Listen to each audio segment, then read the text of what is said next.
Kuya Jim, anong pangalan Kuya Jim? Lyra? Lyra. So, palakpakan po natin si Ate Lyra. Hey, Ate Lyra. So, by the way guys, karamihan ng Sunday ngayon sa iba't ibang dako ng buong mundo ay sa buong Kristiyano, ay ating pong tawag dyan? Sinilibrate ang tinatawag po natin na Palm Sunday. So mga hindi po nakakalam ng Palm Sunday, before ako magsimula, ang Palm Sunday, mga minamahal kong kapatid, ay this is the start of the Passover. Pwede bang sabihin mo muna yung katabi mo na huwag ka munang maingay? Yung katabi mo, sabihin mo, huwag muna akong kausapin. At by the way, nais ko pong i-welcome. Ngayon ko lang po ulit nakita, saktong-sakto talaga. Pag tinarget ko, hindi makakailang ito. Okay, si Ate Holly. Ate Holly. Palakpakan po natin si Ate Holly. Ate Holly, 10 taon kita hindi nakita, no? By God's grace, ay welcome po, no? Si Hara, nasa wala si Hara, Siglang. Praise God, no? So, pagpalain po ang lahat po ng kalbo. Sapagkat summer is real, ika nga, no? So, by the way, uunahan ko na si Papa. I know na siya dapat na pero sige na, ako na. Also, we celebrate also ang muling pagpabalik, no? Ng butihing asawa ni Ate Sol. She's been longing him for how many years, and now, he's here. Okay? So, praise the Lord. Longing talaga yan mga kapatid, no? Longing, maintindihan nyo lang yan pag kayo ay may asawa na, Okay? Nandun yung longingness, ika nga, i-welcome po natin muli, si Kuya Joel. Tayo ko Kuya Joel. Okay. Palakpakan po natin. Praise the Lord. He's from Australia, So, alam niyo na, hindi ko na kailangan pang sabihin sa inyo kung anong sadya ni Kuya Joel dito, Nandito siya para i-rapture ang kanyang mga asawa, kanyang asawa. Sabi ko mga anak, dapat yun. Mga anak. Sorry naman, okay? So, praise the Lord. Hallelujah. Sa hindi palipilipin mga kapatid, palakpakan natin ang ating Panginoon.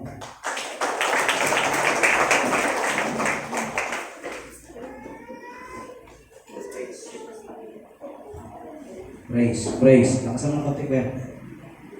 Praise. Okay. So, praise the Lord.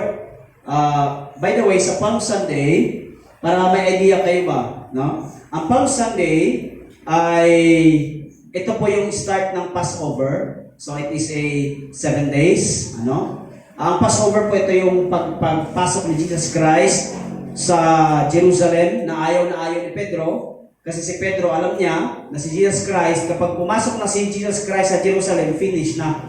Kaya sabi ni Pedro, Lord, wag naman pumunta. Ang sabi ni Jesus Christ, lumayas ka Satanas. Okay, so when Jesus Christ pumasok sa Jerusalem, sumakay po siya ng donkey, it has been fulfilled. Bakit nga naman hindi kabayo? Bakit nga naman hindi po karwahe or something like that, chariot? Well, it has been prophesied na si Jesus Christ ay kailangan sumakay sa donkey in Zechariah, So, finulfill lamang ni Jesus Christ, and then the people, kasi nakita nila si Jesus Christ na papasok na, because Jesus Christ that time is a superstar. Hindi po ito mensahe ko, Hindi po ito mensahe. Pinaremind ko lang sa inyo what is the Passover, what is the Palm Sunday. Nung nakita nila si Jesus Christ that time, ay sikat na, as in super sikat. Sa panahon ng Israel, sabi nila, ayan na, papasok na si Jesus Christ, iti-take over na ang Roman Empire, papalisin na ang Roman Empire. So that's why the people, sila po ay naglatag, hallelujah, ng dahon ng palm. Okay? Palaspas, So wala tayong palm dito, karamihan lupi, coconut pa. So yun yung binibindisyonan na nasa labas, mabibili ninyo, Huwag na po kayong bumili ng ganyan. Tapos na po finish na po ang work ni Jesus Christ. Amen? Can I hear amen?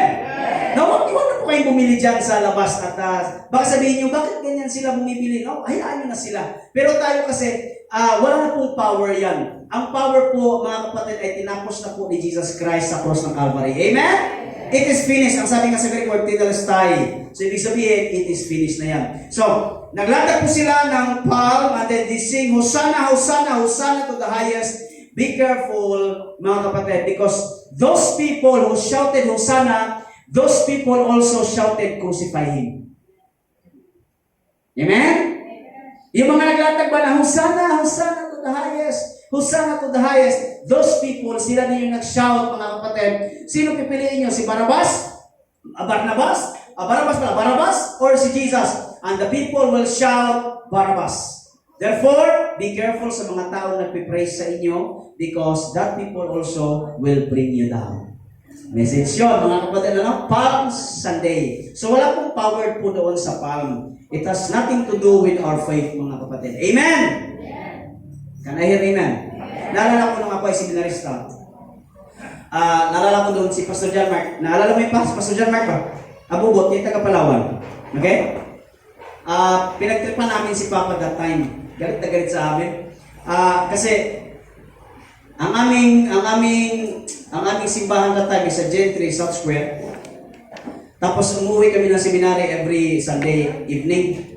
That time, Palm Sunday, pinagtripan namin si Papa. Bumili kami ng bouquet ng palaspas. Pagaspas talaga dyan sa may St. Jude na simbahan. Bumili kami niya. Tapos, dinala namin sa bahay, dyan sa Yellow Bell. Sabi ko pa, regalo namin para sa iyo. galit si mama namin ni Papa. Seminarista pa naman kayo. Hindi, sabi ko, hindi, lang to kasi nagandahan kami. Ang ganda kasi ng pagka-forma. Kasi hindi lang yun, may mga style kasi ngayon No, hindi lang yung isang ganun, kundi parang may bouquet pa no? So, praise the Lord. Yun po yung tinatawag na Palm Sunday, mga kapatid. The 7 days na Passover week ang tawag po dyan, Passover week. So, Pastor, bakit hindi pa natin sineselebrate ang Passover? Because for me, mga kapatid, we believe that the Passover, Jesus Christ finished everything. Pwede bang sabihin mo sa iyong katabi, tapos na? Come on, church, sabihin mo sa iyong katabi, tapos na. Wala ka na po dapat gawin, as in, wala na po, it is finished. Ika nga, no? So praise the Lord, palapakan natin ng Diyos. Sige, ate. Ang topic natin for this morning is, let us continue the word encounter, the topic encounter, no? Sinimulan ko ito, dinugtungan ni Papa, and then let us finish this month with the word encounter. Pakitapik ang tabi mo, sabihin mo, encounter. Pero kasi mo na konti, isa pa. Praise the Lord. Okay. So, lahat po tayo tumayo bilang paggalang sa salita ng Panginoon. Lahat po tayo tumayo. Okay. Our text will be found in Genesis chapter 32, 22 to the following. The same night, pwede niyo pong basahin sa malakas, pwede niyo pong basahin sa tahimik. The same night, he arose and took his 2 wives. By the way, ang character na tumayo dito si Jacob, his 2 female servants, and his 11 children, and crossed the ford of the Jabbok. He took them and sent them across the stream. Pastor, bakit 11 lang? Kasi hindi pa po pinapanganak po ang kanilang bunso. And everything else that he had. And Jacob was left alone, and a man wrestled with him until the breaking of the day. When the man saw that he did not prevail against Jacob, he touched his hip socket, and Jacob's hip was put out of the joint as he wrestled with him. So nabalian po, no? Then he said, let me go, for the day has broken. But Jacob said, I will not let you go unless you bless me. Pwede nyo bang kayo ang magpasa with emphatic words? Sabihin nyo, Lord, I will not let you go unless you bless me. 1, 2, 3, go! Lord, I will not let you go unless you bless me. Ay, parang mahina pa. Parang ayaw iba kayong magpalain ng Diyos. Gusto nyo? Okay, sabihin nyo with emphatic words. Sabihin nyo, Lord, I will not let you go. 1, 2, 3, go! Lord, I will not let you go unless you bless me. And he said to him, what is your name? And he said, Jacob. Then he said, your name shall no longer be called Jacob, but Israel. For you have striven with God and with men, and have prevailed. Then Jacob asked him, please tell me your name. But he said, why is that you ask my name? And there he blessed him. So Jacob called the name of the place Peniel, saying, for I have seen God face to face, and yet my life has been delivered. The sun rose upon him as he passed Peniel, limping because of his sick, kasi binalian na siya. Therefore, to this day, the people of Israel do not eat of the thigh, itong nandito sa kanyang bukong-bukong bayan, that is on the hip socket, because he touched the socket of Jacob's hip, okay, on the, anong pagbasa nito? Sinew of the thigh, okay? Ang topic ko ngayon is when thy God encounter us. Tayo yumuko at manalangin. Panginoon, salamat po Diyos because it has been you all the time. In-encounter kami o Diyos sa amin po Panginoon God na mga buhay. Thank you, Holy Spirit. Thank you, Jesus, for reminding us about this topic, Panginoon God. Thank you, Lord. Salamat po. This is my prayer in the name of our Lord Jesus. Everybody says, Amen and Amen. Makaupo na po tayo lahat. Palapakan natin ang Diyos. Hallelujah.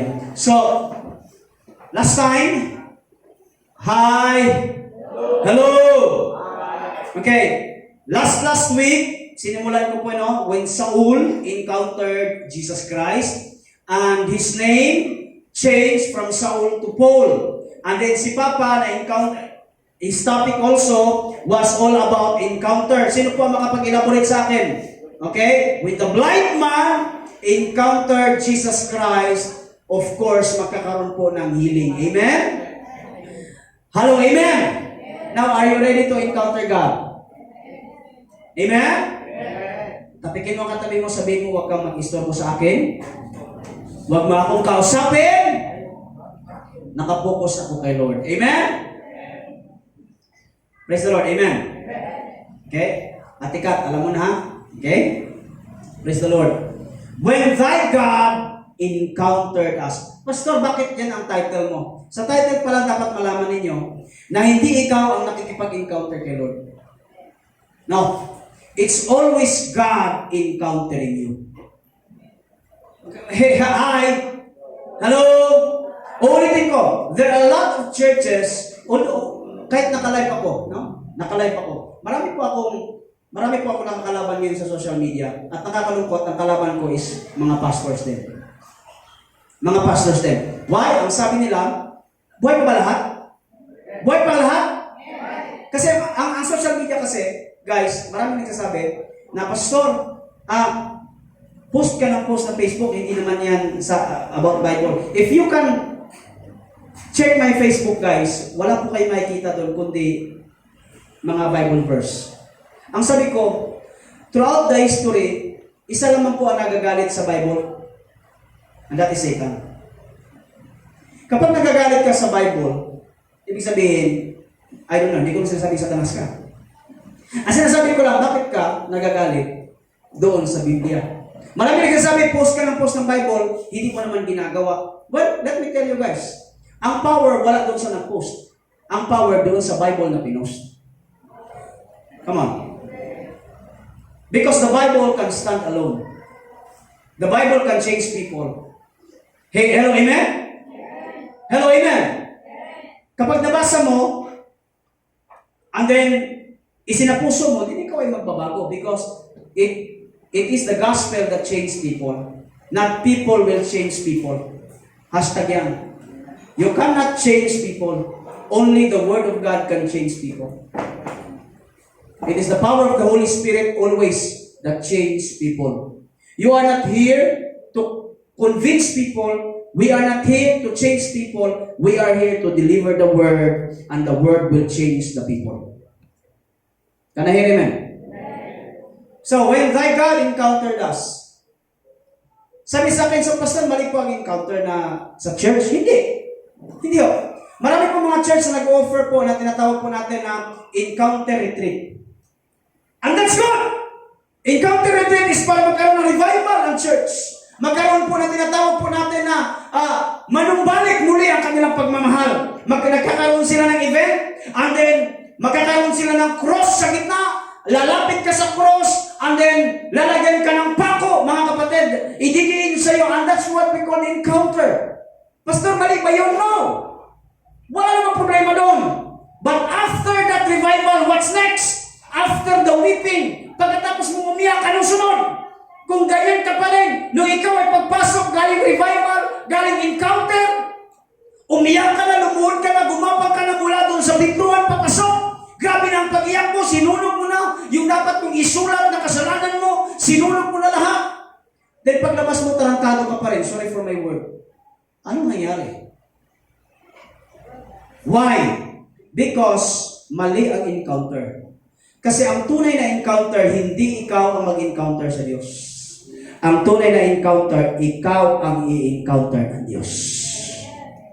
Kapag ikaw na-encounter ng Diyos, biblically speaking, kapag ikaw in-encounter ng Diyos, kahit saan ka magtakas, mga kapatid, wala kang takas. Because this is the time kapag in-encounter ka ng Panginoon, you have no choice kundi ma-encounter ang Diyos at maranasan kanyang pag-ibig. Amen? Palapakan niyo ang Diyos. Hallelujah. Encounter, ito yun.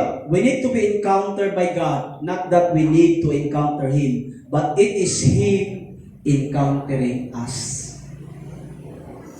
Ang tunay na encounter, mga kapatid, it is not a church-made encounter. It is not a man-made encounter. It is a God-made encounter. Kaya mga kapatid ko sa Panginoon, listen to this. Ang pag-encounter sa Diyos, pag in-encounter tayo ng Panginoon, sa klase-klaseng mga paraan. Amen. Minsan in-encounter ka sa kayamanan, minsan in-encounter ka sa iyong kalugian, minsan in-encounter ka ng Diyos sa kasarapan, minsan na-encounter mo ang Diyos sa iyong kapigatian. Can I hear amen? Ganyan kikilos ang ating Panginoon. Hallelujah. Now, here we go. What will happen when God show Himself? Ano ang nangyayari at mangyayari kapag nagpakita ang Diyos sa atin? Do not worry. My message is not too long. No?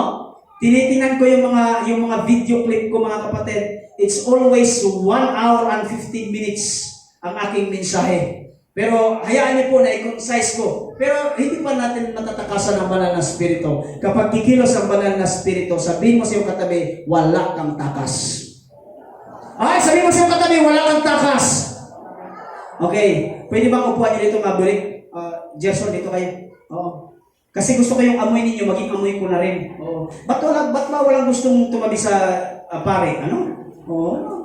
Tabihan nyo yan, mga kapatid. Nandyan yung source ng no? Diyan mag-uumpisa yung blessing, mga kapatid, no? So, what will happen when God show Himself? Of course, ang answer dyan is encounter. Kapatid, closing prayer na tayo. Tapos na eh.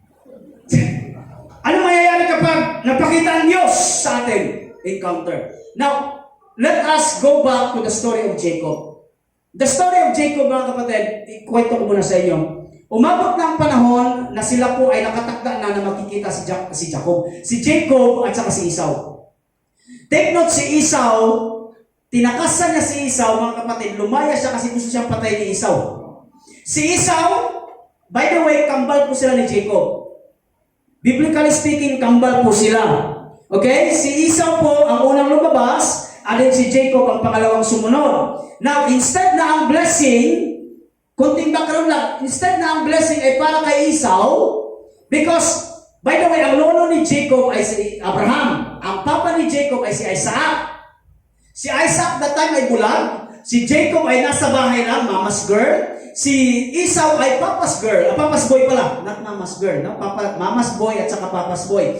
Si Jacob, siya ang naglalabas, siya po ang nagluluto. In short, taong bahay. Si Esau naman, taong gala. Nag-hunting, etc. So, ang sabi ni Isaac, it is time for me na ilipat ko ang blessing. Kasi ganun po ang paglilipat ng blessing that time. No? Ililipat yan through by declaration. No? Ang tawag po dyan is patriarchal blessing. Si Isaac ay bulag, nililang mga kapatid ng kanyang mama, na yung kanyang pinatungan ng kamay ay si Jacob. Hello? Hello? Amen ba? So, ayaw ko lang masyadong i-elaborate ng sobrang haba kasi baka hindi po tayo matapos-tapos. Ano? Pero wala pong mali doon si Jacob. Ang mali po doon si Esau. You know why? Because prior sa pagpatong ng ulo ni Isaac sa kanyang anak na si Jacob, before that may nangyari na. Si Esau, gutom na gutom, no? As in, gutom na gutom dahil po sa paghahunting, nakita niya si Jacob nagluluto po ng red beans. Talaga si Jacob talaga. Cheater talaga si Jacob. No? Yeah, Jacob was a cheater. Yeah, totoo yan. Jacob was a cheater. So, sabi niya, nang nakita niya si Esau talagang putlang-putla, alam niyo, ang taong busog, kahit masarap ang nasa hapagkainan, hindi yan kakain. Pero ang taong gutom na gutom, bihig bahalag, panuus na, lamig kaayo na. Lamig kaayo na, guys. Minsan kaya medyo may amoy-amoy na yung pagkain ba? Basta gutom na gutom, talagang bira yan. Nasa mga mga kapatid? So, ito si Jacob talaga habang paparating na si Esau, sabi ni Esau, "Uy! Iksol, kapatid, ano yung niluluto mo?" Sabi niya, sabi ni Jacob, gusto mo na? Gusto mo na? Amoyin mo, aroma. Sabi niya, sige, bigyan mo na ako. Ano sabi ni Jacob? Bibigyan kita ng pagkain unless ibibigay mo sa akin ang iyong pagkapanganay. Birthright. Well, we can talk about birthright later on. Pero in short, sabi ni Esau, sige. Take note, words before are powerful. Nandiyan ba tayo mga kapatid? Ang sabi ni Esau, I don't care about that birthright. Anin ko yung birthright na yan kung wala na akong makain, kung gutom ako. Kaya nga minsan mo kayo magdesisyon kapag ikaw ay gutom. Totoo yan. Naalala ko, hindi ko makalimutan ito. Hindi ko ito makalimutan, guys. Okay? Gutom na gutom kami mga pastor. Mga bikers kami na pupunta ng Tagaytay. As in, sobrang gutom. Ewan ko ba yung kasamahan namin pastor? Bumaba pa kami ng mini Enchanted Kingdom. Yung Fantasy World. Lemery. Bumaba kami doon. Tapos, pabalik kami. As in, alam mo yung ramdam mo na. Nagmumotor ka eh. Tapos, ramdam mo yung gutom. Etong kaibigan kong pastor, order agad ng order. Diyan sa lakot. Sa lakot may tawag dyan yung balin sa sayaw. Wala kaming pakialam kung magkano. Order lang kami ng order. Ito. Pakimilisan po kasi ganito gutom lang kami. Kailangan namin ng bulalo. Lahat na naluto na, may pusit pa, na sinugba. Talaga namang lamig kayo, guys. Nung medyo nahimasmasan na kami, nung sinabing bill na, pagtingin namin, umabot kami ng 7,000. Sabi niya, bakit 7,000 to? Sabi niya, iba talaga nung paggutom, bakit? Ang tingin mo doon sa menu, hanap-hanap na ba? Yung 7, instead na yung 500, nagiging 5,000, naging 500 yung presyo ba? Kaya nga, huwag kayo magdesisyon kapag ikaw ay gutom. Amen? At mga asawa, huwag niyong kalabanin ang inyong asawa kapag yan ay gutom. Sabi ko sa inyo guys, baka makain kayo yan. Nag-iiba yan, nag-super saiyan yan, okay? Magbiro lang kayo sa lasing. Mga kapatid, huwag lang sa gutom na tao. Iba talaga yan. So what will happen when God show, Himself, of course, encounter. So ito din panahon, nasabi ng Diyos, it's time for you na magkaroon kayo ng reconciliation sa iyong kapatid. Okay? Marami ka ng anak, may asawa ka na. The same manner, yung Esau, si kapatid mo, Esau, ay may anak na, may pamilya na. It's time for you na magkaroon ng reconciliation. Ang sabi ni Jacob, Lord, takot ako. Fear. Takot. So, tinan mo kung gano'ng katuso ito si Jacob. Tuso. Bakit?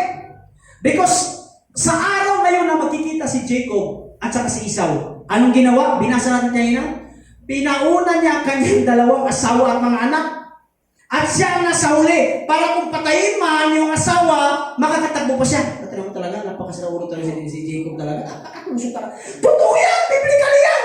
Sabi niya, sige, mauna na kayo ha. Puntahan niyo muna yung kapatid kong si Esau, okay? Tapos sabi niya, nagdala ng mga regalo, etc. Ganito, regalo, gift, para mapatawad. Si Jacob, ang ginawa niya ay pumunta po siya sa tawid ng Jabok. So, anong unang mangyayari pag tayo ay encounter ng Diyos? Ito po mangyayari. God will lead you to the unknown. Ano yung pastor? God will lead you first to the unknown. Ano yung pastor? Look at this. The same night, he arose and took his 2 wives, his 2 female servants, and his 11 children, and crossed the ford of the Jabbok. He took them and set them across the stream, and everything else that he had. So, ibig sabihin, pinatawid niya na lahat, siya na lang ang nag-iisa. Gising pa ba lahat? Gising pa? Siya na isa. And Jacob was left alone, and a man wrestled with him until the breaking of the day. Minsan,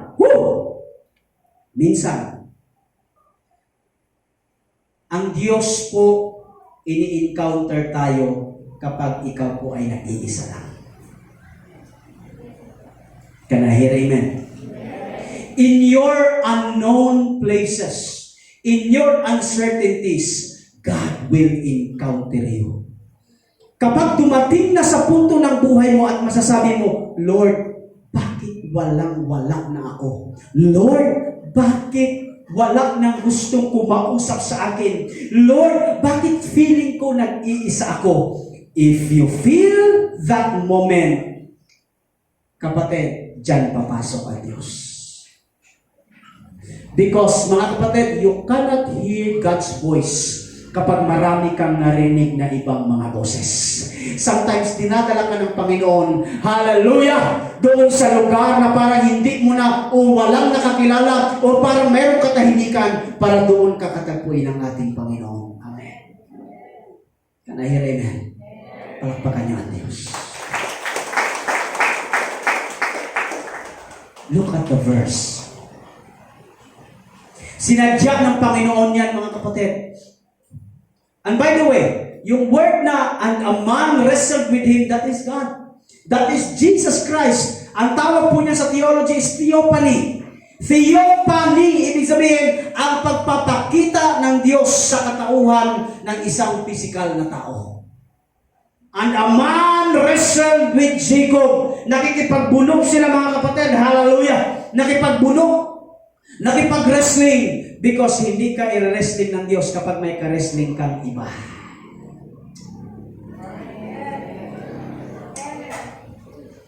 Ang lahat na nakakaintindi, pumalakpak. God says, how can I wrestle you? How can I... Paano kita makikipagbunog kung may nakapagbunog ka sa iba? Let go, let go, let go. May mga times sa buhay natin na kahit ang asawa natin hindi tayo naiintindihan. But let me assure you guys, not even your sons and daughters can understand you. Dumarating sa punto ng buhay natin na parang tayo nag-iisa lang sa buhay, na parang wala tayong marinig. And that moment, dyan papasok ang Diyos. Can I hear amen? Okay? Gusto ng Diyos na mas solo ka upang mas marinig mo ang boses niya. Hi! Hello!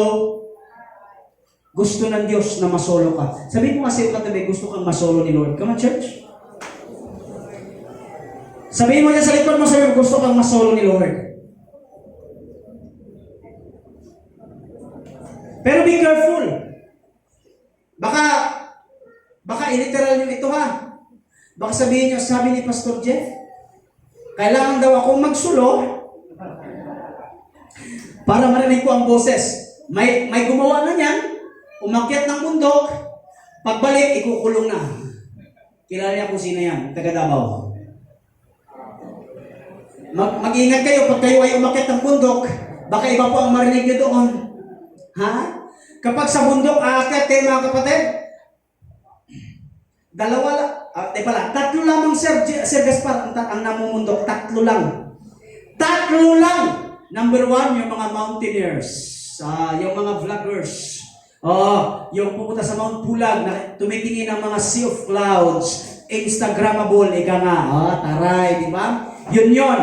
Pangalawa mga kapatid, gusto nilang makita ang Diyos. Gusto nilang maging Diyos. Hallelujah. Pagbaba, hindi na sila chosen people, but they are appointed son of God. Pastilan. Ang pangatlong namumundok, NPA na yun. Kaya mag-ingat kayo ha, mga college student ha. Mag-ingat kayo ha, mag-ingat kayo. Now, pangalawa. When God decided na i-encounter tayo, you will have a new name, new identity. Sabihin mo nga sa iyong katabi, magkaroon ka ng bagong pangalan. Come on, tapigin mo, sabihin mo, magkaroon ka ng bagong pangalan. Yeah. Pastor, literal ba ito? Of course not. Of course not. Hindi po ito literal. Kasi nung ikaw ay Roslyn, nung ikaw ay nilublob doon sa dagat na sobrang linis. Charissa, nung ikaw ay nilublob doon sa dagat na napaka malinaw at maputi. No? Mga kapatid, nung sila ay binautismuhan, Charissa pa rin ang iyong pangalan. So ano ang nagbago? Before that, let us read. And he said to him, what is your name? And he said, Jacob. Then the angel, or God himself, he said, your name shall no longer be called Jacob, but Israel. This is the first time na ang pangalan ni Jacob ay nag-transform into Israel. Yung Israel na meron tayo ngayon dyan, okay? Yan po yung kanyang pundasyon na Israel. Israel is the father of 12. Mga kapatid, hallelujah. Yung Israel na yan is Jacob. Jacob. So ano nangyari mga kapatid? When you encounter God, kapag tinanggap mo si Jesus Christ, that is what we call encounter. Anong mangyayari sa iyo kapag na-encounter mo si Lord? Therefore, if anyone is in Christ, he is a new creation. Kayo magbasa mga kapatid. 1, 2, 3, go. 1, 2, 3, go. Therefore,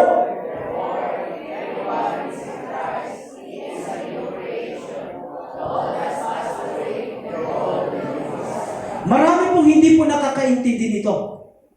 When we say new creation, hindi ka ni-renew, hindi ka ni-recycle ng Diyos. Hindi ka po mga kapatid parang ni-renovate ng Diyos. When you accept Jesus Christ, you are a new creation. You are new. You are brand new. Can I hear amen? Sabihin mo nga sa iyong katabi, brand new ka na. Ang standard insurance hindi yan brand new. Second hand yan. Mukha lang brand new. Pero second hand yan. Pero mga kapatid, nung tinanggap mo si Jesus Christ, you are a brand new person. The old has gone. Mga kapatid, the old has gone. Wala na. Wala na. The new has come. Ibig sabihin, mga kapatid, ano yan, pastor? Hindi ko maintindihan yan. When you encounter God, ito ang nangyari. From sinner to saint. Dati ikaw ay makasalanan, pero tinanggap mo si Jesus Christ, hindi ka na makasalanan, ikaw ay santo na. Maraming hindi po naniniwala sa atin. But way back in first century churches, ang tawag sa mga Kristiyano ay santo. Kaya nga pag tinatawag ko kayo, sasabihin nyo, you are Saint Bobby. Parang walang gusto mag-imin. Kasi ang akala ninyo ay ang santo ay nakaganito.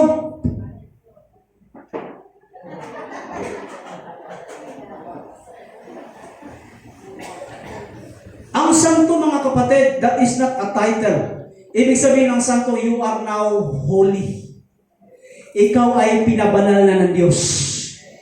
Kasi nga kapatid, kapag ikaw ay hindi pabanalin ng Panginoon, hindi ka makakapasok sa kalangitan. Kasi walang pwedeng makasalanan na makapasok doon sa langit. Ang tanging makapasok lang sa langit ay ang mga santo. Kaya tayo ang mga santo. Kaya every time pag nakikita kita, Kuya RG, ikaw ay santo. Pastor, pastor, pero 10 kabayo ako, pastor. Banal na aso. 10 kabayo. We are saint. From sinner to saint. Parang walang gusto mag-amen dito. Amen?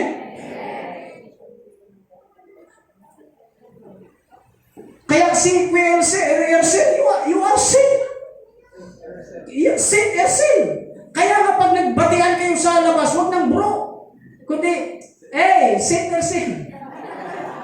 Sasabihin ng mga nang dumadaan dyan, kulto na yata yung sayong na. Totoo yan, but we are sin. Because if you are still a sinner, hindi ka makakapasok sa langit. Never. Never.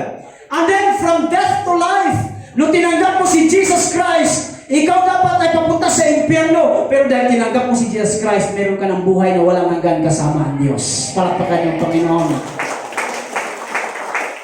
From bondage to freedom. Ikaw dati ay nakaangkla doon sa tinatawag natin na kasalanan. Ikaw mga kapatid ay nakaposas, hallelujah, sa kadiliman. Pero nung tinanggap mo si Jesus Christ, ikaw ay malaya na. You are free. You are free. We are free. Amen.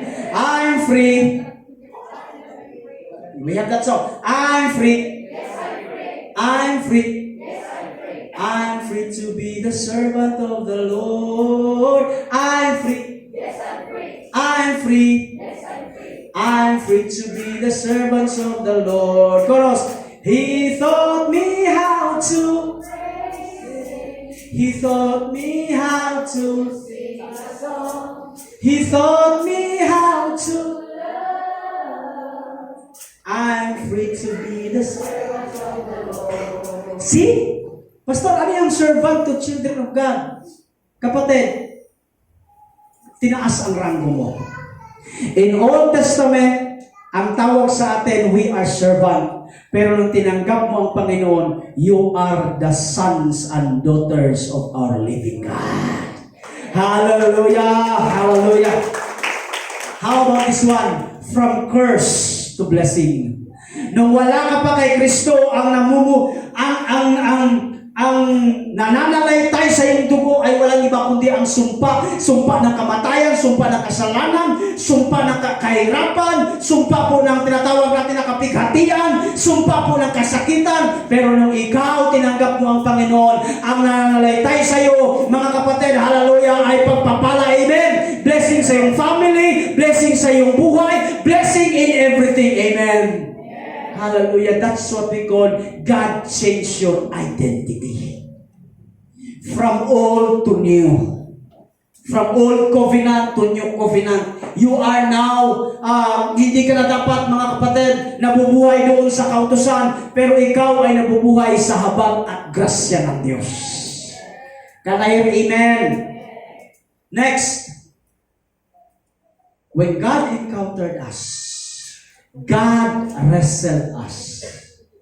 Alam niyo, every time na nagbabasa ko dito at binabasa ko ang commentaries, Pastor, ano ang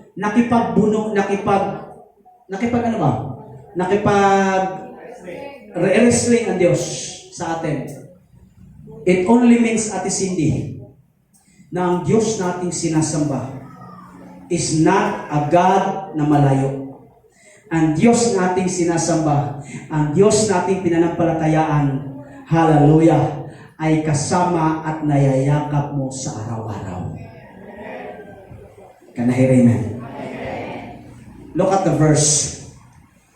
And Jacob was left alone, and a man wrestled with him until the breaking of the day.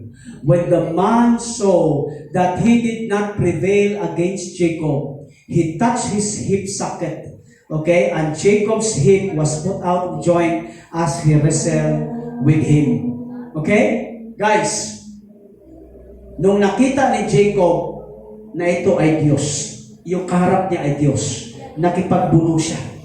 At ang Diyos din ay nakipagbuno sa kanya. No, ang pagbuno po ay talagang wrestling. Ang wrestling ay parang nagyayakapan. Alam niyo mga kapatid, this is not a competition. Every time you read Jacob's wrestling with God, it's not a competition na sino dapat ang manalo at sino dapat ang matalo. Alam niyo ba ang ibig sabihin niyan? Ibig sabihin, the God na sinasamba ng Diyos, sinasamba ni Jacob, is the same God na nakikipag-wrestle out sa ating mga buhay ngayon.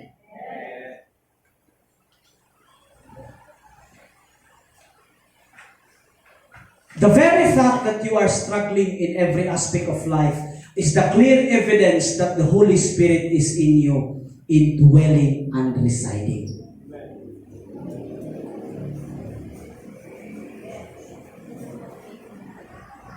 Can I hear all the born again says amen?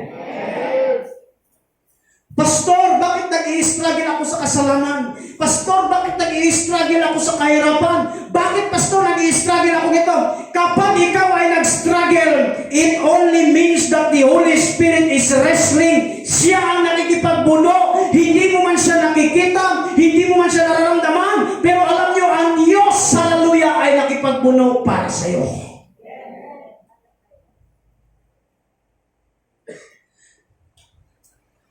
May cellphone mo kaya? God, kayo mga magbasa mga kapatid. 1, 2, 3, go. God is not far away from you. He is beside you, together with you, working with you, and compassionate with you. He is with you all the time. Look at the verse. And I will ask the Father, and He will give you another helper to be with you forever. Even the Spirit of truth, whom the world cannot receive, because it neither sees Him or knows Him. You know Him, for He dwells with you, and He will be with you. The Holy Spirit is living inside of you. Look at the verse. Whoever confesses that Jesus is the Son of God, God abides in Him, and He in God. Look at in Matthew 28:20 it says, and behold, I am with you always to the end of the age. Not God only says, I am with you. Ang sabi, I am with you always to the end of the age. Pwede ba itingin yung inyong mga mukha sa akin? You keep on searching God. You keep on searching God, Lord, asaman ka? Lord, saan ka? Lord, saan ka? Lord, saan ka? Let me tell you, God is nowhere to be found. Gusto mo tingnan ang Diyos sa harapan, hindi mo nakita ang Diyos. Gusto mo tingnan ang Diyos sa likuran at isol, hindi mo nakita ang Diyos. Gusto mong tingnan ang Diyos sa tagiliran, hindi mo nakita ang Diyos. Why hindi mo siya makita? Because God is always inside of you.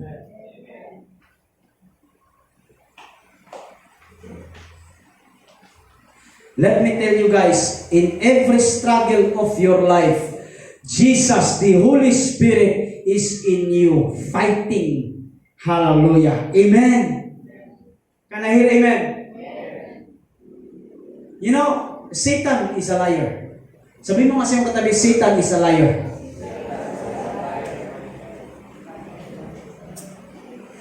Sa likod, sabihin mo, Satan is a liar. Are you ready, guys? Listen to me. Medyo masakit ang aking likod. Okay? Listen to me, guys. Satan is a liar. Can anyone here know the meaning of faith? Faith. Anyone? Sabi ni Papa palagi, ililibre ko kayo sa Jollibee. Sabi ni Papa yun. Pagtitiwala sa mga bagay na hindi nakikita. In short, ang pananampalataya ay ang pag-asa natin na kahit hindi mo pa nakikita, inaasa mo na ito ay darating. Pakpak, isang pakpak. Ang sabi sa Bible, for we live by faith and not by... Sabihin mo kasi katabi ngayon, I can feel that God is preaching right now. Faith. Ang faith. Ang pananampalataya ay hindi nakabase kung ano ang iyong nakikita. Kabataan, hello. But because Satan is a liar, idideceive ka niya. In what way? Sasabihin ni Satanas, nasaan ang Diyos mo nung ikaw ay nagkasakit? Nasaan ang Diyos mo nung ikaw ay baon sa utang? Nasaan ang Diyos mo nung ikaw ay nagkasala? Nasaan ang Diyos mo nung ikaw ay nakabangga? Nasaan ang Diyos mo nung ikaw, mga kapatid, ay may nakaaway? Nasaan ang Diyos mo nung ikaw ay hiniwalayan ng iyong asawa? Nasaan ang Diyos mo nung ikaw ay nasa kapighatian? Nung ikaw ay maraming gusto? Nasaan ang Diyos mo? Nasaan ang Diyos mo? Hindi mo nakikita ang Diyos. Therefore, iwanan mo na ang Diyos. Devil is a liar. Nakikita mo ba ang Diyos? Nakikita mo ba ang Diyos? Therefore, iwanan mo na ang Diyos mo. Ang sabi mo, oo nga no, hindi ko na makita ang Diyos. Lord, saan ka? Hindi ko marinig ang boses mo. But let me tell you right now, ang Diyos kahit hindi mo na kaya pang dapat i-feel o dapat iparinig because God is working inside of you. Hindi mo kailangan pang tingnan at hanapin ang Diyos. Why? Because the Holy Spirit is working, dwelling inside of you. You always, the devil will talk to us in every sense. At lagi sinasabi, nasaan ang Diyos mo na ikaw ay nagkasakit? Kasi, nasaan ang Diyos mo? Nung Kuya Joel ay nasa panahon ng kapighatian. How about sa Lago family? Nasaan ang Diyos nyo? Nung panahon na kayo ay talagang binagsakan ng bomba ng kapighatian. Kapag nakinig kayo sa demonyo, talo kayo. Pero dapat yung maintindihan that God is working always in your life. He is always with you, never leave you, nor forsake you. You don't need to feel God. Why? Because He is working with you all the time. Can I hear amen? Pastor, yung buhay mag-asawa ko, parang hindi talaga maganda. It's okay. Why? Because God is still working. Can you please tapikin mo ang katabi mo, sabihin mo, God is still working with you. Come on.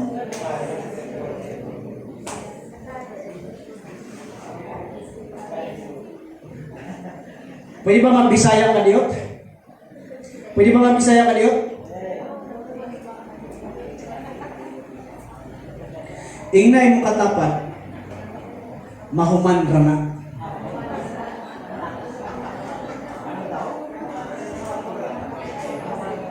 Sabihin mo sa iyong katabi, tapikin mo, sabihin mo sa iyong katabi, matatapos din yan. Sa likod sabihin mo, matatapos din yan. Patong-patong na utang, matatapos din yan. Patong-patong po na gamutan, matatapos din yan. Patong-patong na kapighatian, matatapos din yan. Why? Because God is working in your life. God is not far away from you. God is not miles away from you. God is always with you.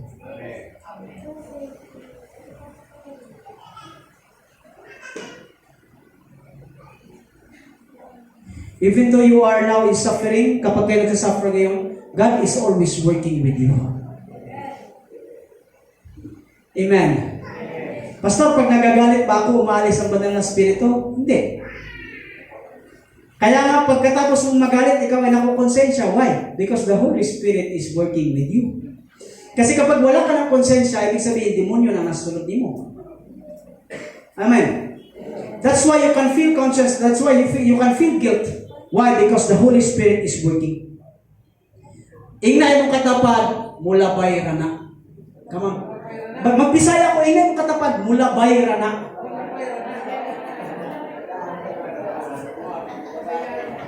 Why? Why? God says, it shall come. Not only shall, bigyan natin ng diin, it will come to pass. It will come to pass. Amen. Kailanman wala kang nakikita na isang clouds na nanatili sa isang bahay. Lahat ng clouds dumaraan. Therefore, walang problema na manatili sa isang bubong. Lahat ng problema lumalabay lamang. Pakpak, Ikson. Pakpak. Napansin niyo, hindi ako gano'n sumisigaw. Tinatry ko i-practice ang sarili ko. Na kailangan ko ng ganon-ganon. Ano eh? Kasi alam niyo bakit? Habang tumatanda, lalo pumapaos. Okay? Because I have still preaching tomorrow. Napansin niyo? Mga kapatid sa Panginoon, walang clouds na natili sa isang bubong. Lahat ito ay daraan. Kaya, kapatid, pwede bang, I know may problema yung katabi mo. Yeah, I know. Hindi yan nagsasabi kung may problema yan. Pero pwede bang tapikin mo with a soft voice at sabihin mo, lilipas din yan.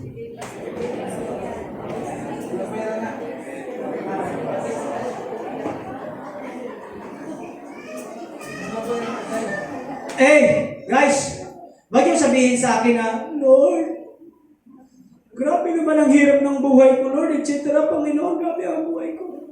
Tandaan mo, na-overcome mo na ang bagyo, huwag kang magpatalo sa ambon.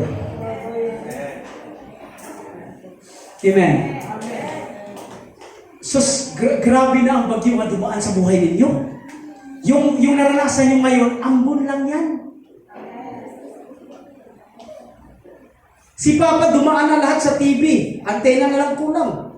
Signal number 24. Lumuluwa naman ang dugo eh. Tapos magpatalo lang sa hika lang. Pastila na hika yan. Muntik na tayong mamatay mga kapatid sa COVID-19. COVID-19, naalala ko yung isang katutubo ng Kuya Jim sa Mindanao ba? Sa lugar nila Misis. Lahat ng dato ba, high priest, di pala, chieftain. Sorry, thank you. Kasi ang high priest, babay lang. Ang chieftain, pinatawag, no? Pinatawag doon sa sibagat. Sabi ng DOH doon. Okay, dahil kayo ang mga chieftain, kayo po ang bahala sa inyo na sasakupan. Walang makakalabas, walang makakapasok, kasi kailangan natin, yung panahon ba ng COVID ba? Yung istrikto. Magbisaya ako ha? Kayo na lang mag-translate doon sa mga Tagalog. Sorry. Sabi ng isang dato, Sir, ano yung dato? Grabe, sir ba? Daghan na kayong checkpoint bisag asa. Pero nga hindi man yung badakpan nga 19 raman na sila. Hindi nyo na-gets, no? Ibig sabihin ba, yung COVID-19, bakit daw hindi mahuli-huli? 19 lang sila, daming checkpoint, hindi mahuli-huli. Buong bansa na nag-checkpoint, 19 lang sila. Bakit hindi mahuli-huli? Sabi ng DOH, kasi hindi po yung tao. Sakit yun. At saka yung 19, 2019 yan. Okay? So, mga kapatid ko sa Panginoon, sabihin mo sa iyong katabi ngayon, hallelujah, nadaanan natin ang mga iba't ibang sakit, ibang katalagman, iba-iba. Dumaan ka na sa gira ng buhay mo, dumaan ka na sa klase-klase ng... Sabihin mo sa iyong katabi, lilipas din yan.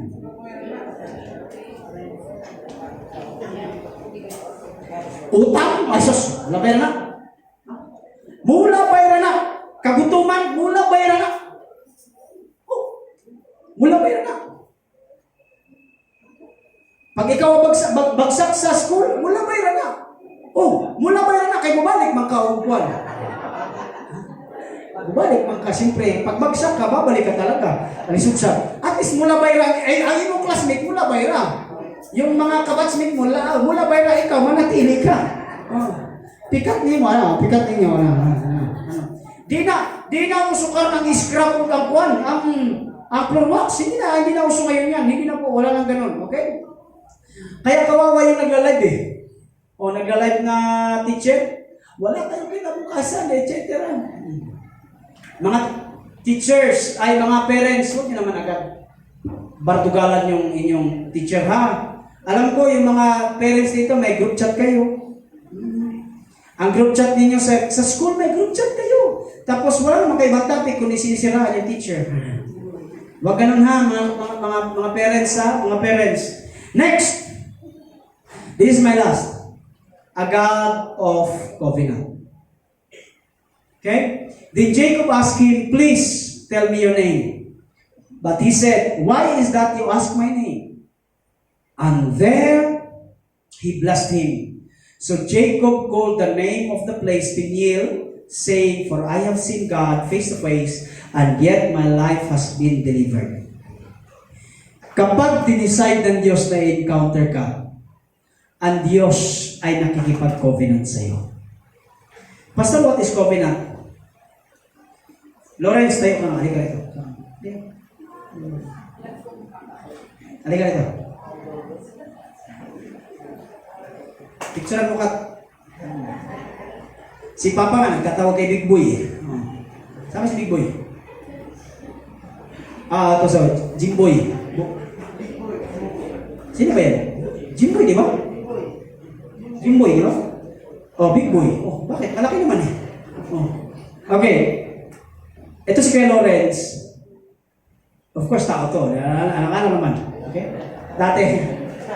Okay, so, si Kuya Lawrence, ito po yung covenant. When God says covenant, kapag ang Diyos ang inag-initiate ng covenant, ito nangyayari. Kunwari ako Diyos, at ito si Jacob. Kunwari lang ako si Lord. Ano yan?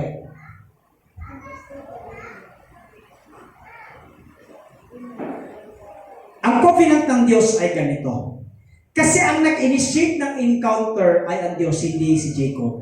Ang nag-initiate ng encounter ay ang Diyos at hindi tao. When God says, magkapagkaroon ako ng covenant site, ito nangyayari. Nature sa tao na siya po ay mahina. Nature sa tao na siya po ay weak. Nature sa tao na siya po ay nagkakasala. Pero, every time na siya ay nagkakasala, nangihina, unti-unti siyang bumibitaw sa covenant. Bumitaw ka kuya. But because ang Diyos ang nakikipag-covenant sa tao, God says, "I will bless you. I will never leave you nor forsake you." Kaya sa moment na panahon na ikaw ay bumibitaw na sa Diyos, tandaan mo ang Diyos kailanman hindi bumibitaw sa iyo.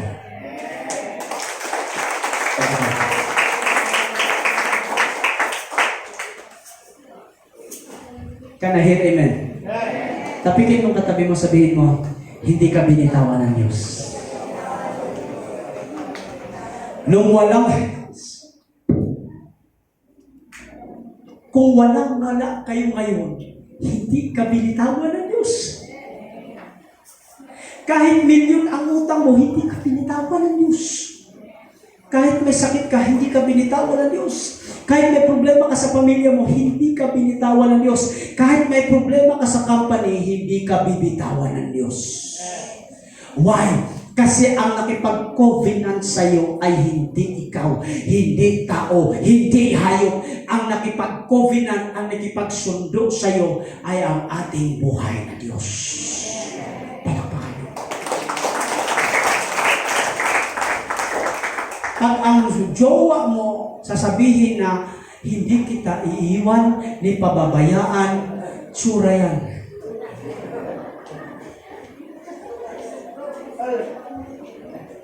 Ibig sabihin, wala yan. Ha? Pag nagsabi sa iyo na ikaw lamang ang aking mamahalin, pastilan yan.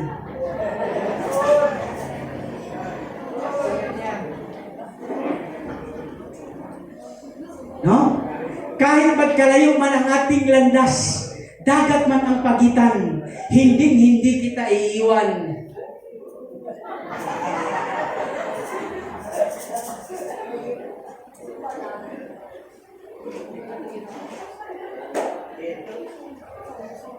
Halika dito, ano? Sino to? Eunice, o halika. Tagal-tagal natin, hindi ba kita kilala? Marami mga nagjojowa na ganito ang ano, hindi kita iiwan, ipababayaan, ito ganyan. Oo, naglalakad sa park, may asong ulol. Iya mo na ta, ha? Hawakan mo na, ha? Thank you, ate. Huwag kayong maniwala dyan. Because ang nag-iisa at katangi-tangi na nangako sa atin na hindi tayo pababayaan, na isasama tayo pagdating ng rapture. Ano man ang mangyayari, may war man, meron mang giyera sa China, etc. Isa lamang ang pangako ng Diyos. Ira-rapture tayo, isasama tayo. Why? Silyado tayo ng banal na Espiritu. And God says, I will never leave you nor forsake you. Palapakan. Pwede lang tapikin mo ang katabi mo ngayon, sabihin mo, God is in you. Lahat tayo tumayo. Music team, halika rito. Hindi ko kayo papaiyakin. Papasayahin ko kayo. Tayo pas.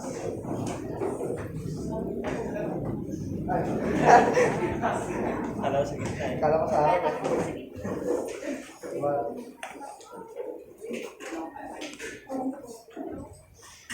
Gusto ko na lahat ay makamayan, ha? Lahat ay makamayan. Wait lang. Because ang tunay na malaya, okay?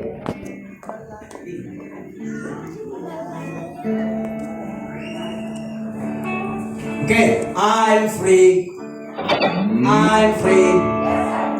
I'm free to be the servants of the Lord. I'm free. I'm free. I'm free to be the servants of the Lord. One more time. I'm free. I'm free. I'm free to be the servants of the Lord. I'm free. I'm free. I'm free to be the servants of the Lord. You tell me. He taught me how to praise Him. He taught me how.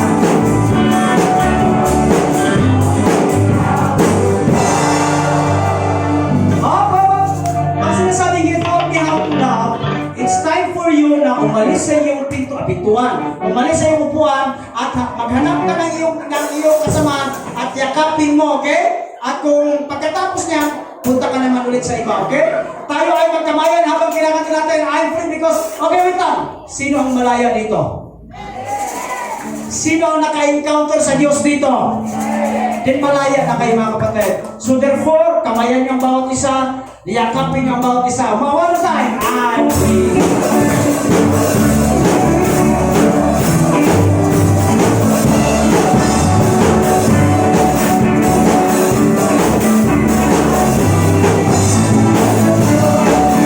He taught me how to praise Him. He taught me how to sing a song. He taught me how to Oy! Nasa likod! Sa likod! Sa likod! Sa likod! I'm free to be a servant of the Lord. I'm free. I'm free. I'm free. I'm free.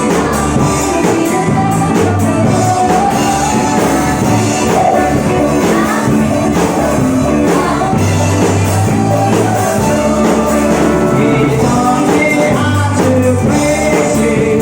He taught me how to sing a song. He taught me how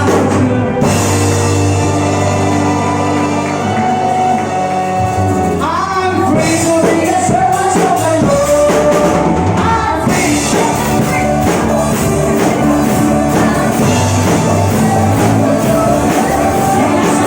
You must say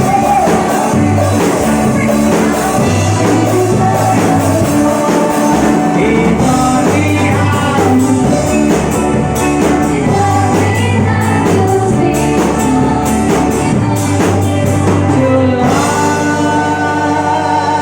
One more time. He taught me how to love. I'm free to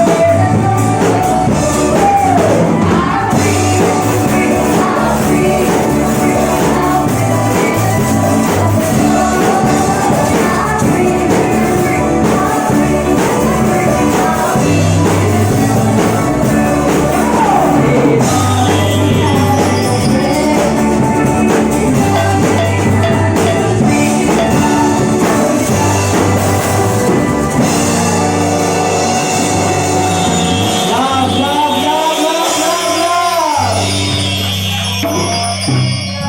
He taught me how to.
Salamat kayo Diyos. Salamat, salamat.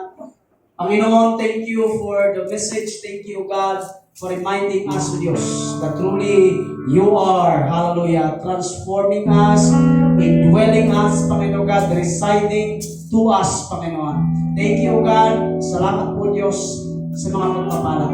Salamat po, Diyos, sa covenant, Panginoon God. This is my prayer in the name of our Lord Jesus. Everybody says, Amen and Amen. Papa natin